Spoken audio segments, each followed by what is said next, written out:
Ito po yung bato. Tingnan. Ano yan? Dahon? Dahon po, bulong. Oo nga, no, dahon nga, no. Galing ah. Bundok na, nakakita pa kayo ng ano. Ito, dito. Ba't may dahon? Iwan ko po. Oo nga, no.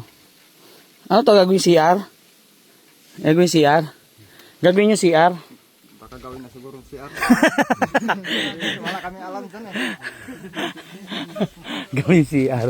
Wala namang bahay dito. Mitla, yan. Yung mitla. Paano nyo nakukuha yung dahon? Nakita namin, Sige nga, sample mo nga dito. Paano mo nakukuha? nakita namin po yung guide po dito sa ay taas dito po. Ano yung nakalagay? Dito po sa tuktok ng lupa. Tapos pag nakita po yung may dahon yung bato, tinignan ko po dito. Puro may dahon na. Puro na po may dahon dito. Ah, Kung saan po yun. puro may dahon na siya. May puno yan sa ilalim. Baka siguro may puno dito. Kung wala. Yun. Yun yung nasa ilalim puno. Kasi may dahon sa ibabaw. Siyempre sa ibabaw talaga dahon eh. Nasa ilalim yung puno. Tapos may ugat pa yan. Pero ang galing ng dahon niya. Madami ay no. Ito. Anong dahon yan? Iwan ko kung Parang dahon ng tibig. Oo. Ayun, nating namin dahon ng tibig. dito yung mitla. Mitla. Asan yung puno ng mitla rito? Ayun po. Yung isang mitla yun. Parang Oo tibig. nga. No. Ang galing ngayon. Ate maragul maragul ang mitla. Paano kaya nagkadahon dyan? Bato. Kada buklat niya may dahon. Ganda rito.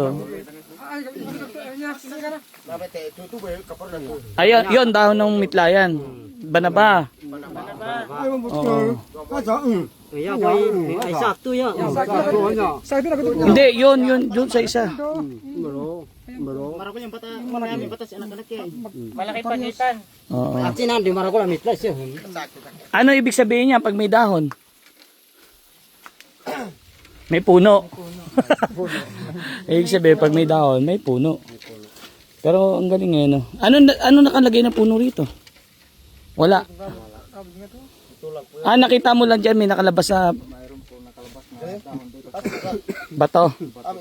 May dahon. Tinignan ko yung bato may dahon. Tapos tinignan ko dito sa may lupa. Inukay ko. Pagdating dito po, may dahon na naman.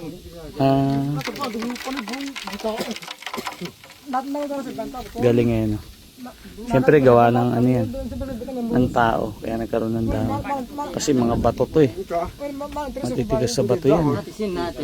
Oo nga no, lahat no. Galing.